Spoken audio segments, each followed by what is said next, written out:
en balance des inconvénients, c'est qu'en classe, si on porte le masque, ben, ça va nuire aux apprentissages? C'est plus difficile. Je veux dire que nuire, est-ce que ça nuit aux apprentissages? Peut-être un peu fort, mais comprenez que c'est plus difficile de lire l'expression verbale d'une personne. C'est plus difficile de s'exprimer quand on est à 30 ou à 25 dans la classe. Le son voyage moins bien. C'est pas nécessaire d'un point de vue de la santé publique. Même ce printemps, quand on a réouvert nos écoles, ben, il n'y avait pas de masque non plus dans les classes. Il n'y en avait pas dans les corridors. Là, on les aura pour les 5e années et plus. Mais disons que la santé publique a considéré dans la balance des inconvénients de l'imposer aux 10 ans et plus à l'extérieur de la classe.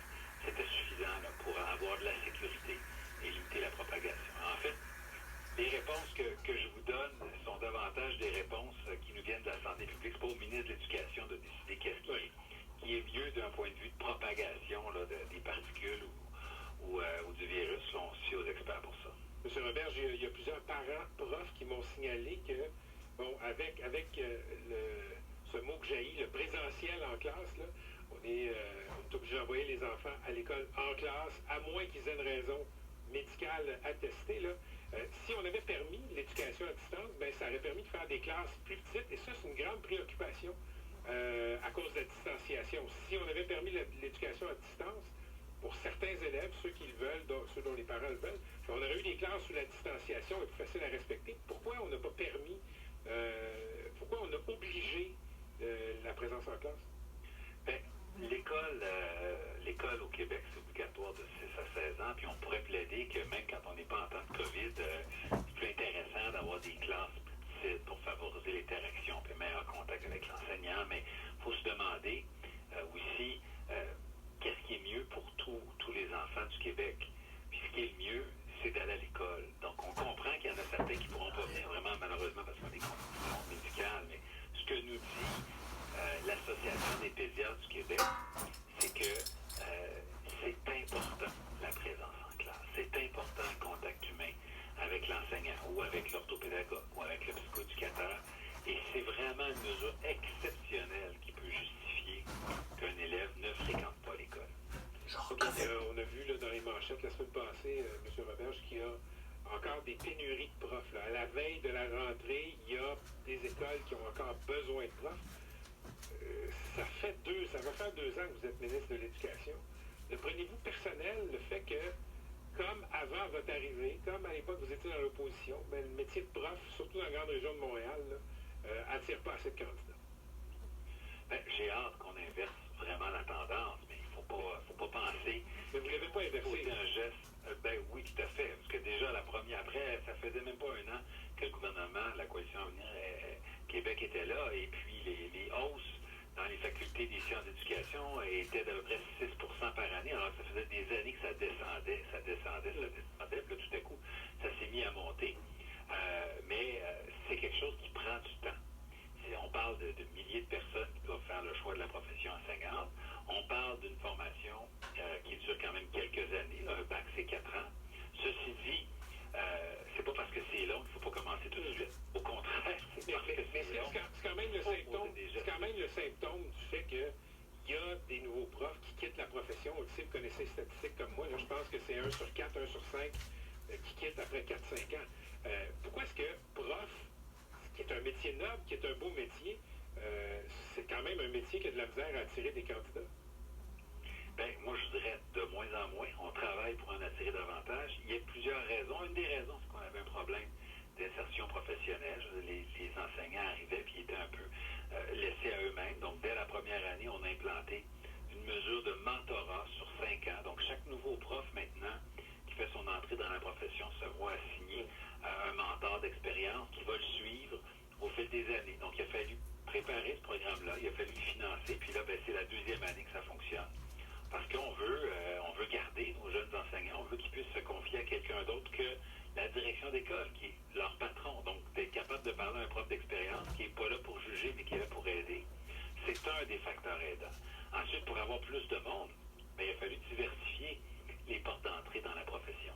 Il y avait beaucoup de gens qui avaient un bac en histoire, en géographie, en maths, qui ne pouvaient pas enseigner.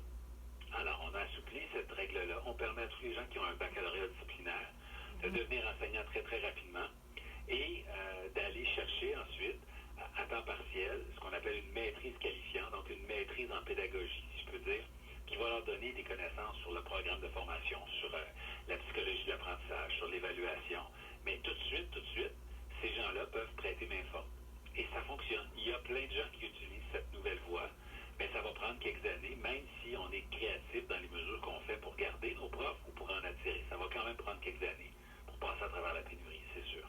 Jean-François Roberge, vous êtes ministre de l'Éducation, j'imagine que c'est une rentrée qui est pour vous aussi atypique, là.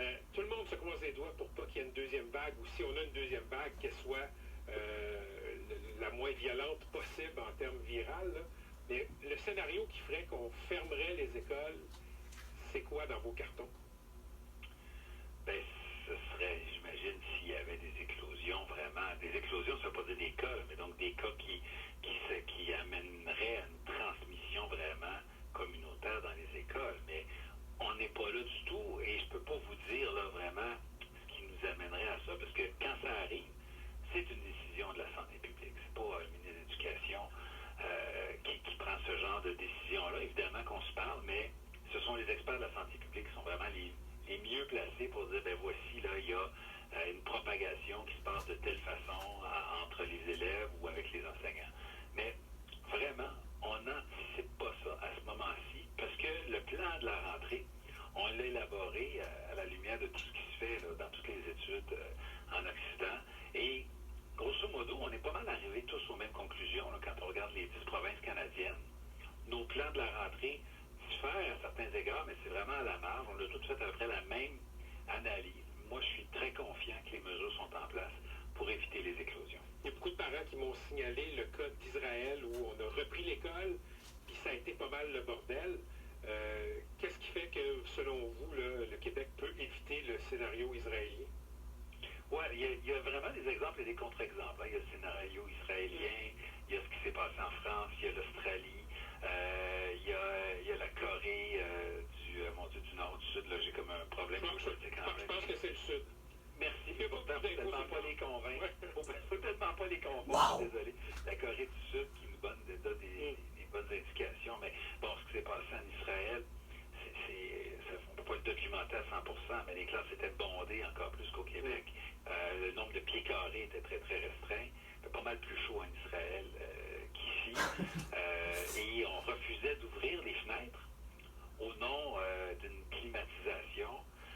Il n'y avait pas nécessairement aussi toutes nos mesures de distanciation. Il n'y avait pas nécessairement des groupes fermés stables comme on a. Nous, nos groupes sont stables et fermés. On évite là, aux élèves de se mélanger, supposons pour aller en français, pour aller en anglais, pour aller en éducation physique. Donc, on a appris de tout ça et vous pouvez être certain qu'on reçoit régulièrement des revues de ce qui se passe sur la planète dans les écoles. Et évidemment, toute analyse scientifique de la pandémie là, est vue et revue à la fois par moi, mais surtout, je vous dirais, par nos spécialistes de la santé publique. On se croise les doigts. Bonne rentrée, M. le ministre. Merci. Au revoir. Jean-François Roberge, ministre de l'Éducation. Vous parlez en cette très atypique. La force des mots, la force d'un réseau. Le réseau Cogeco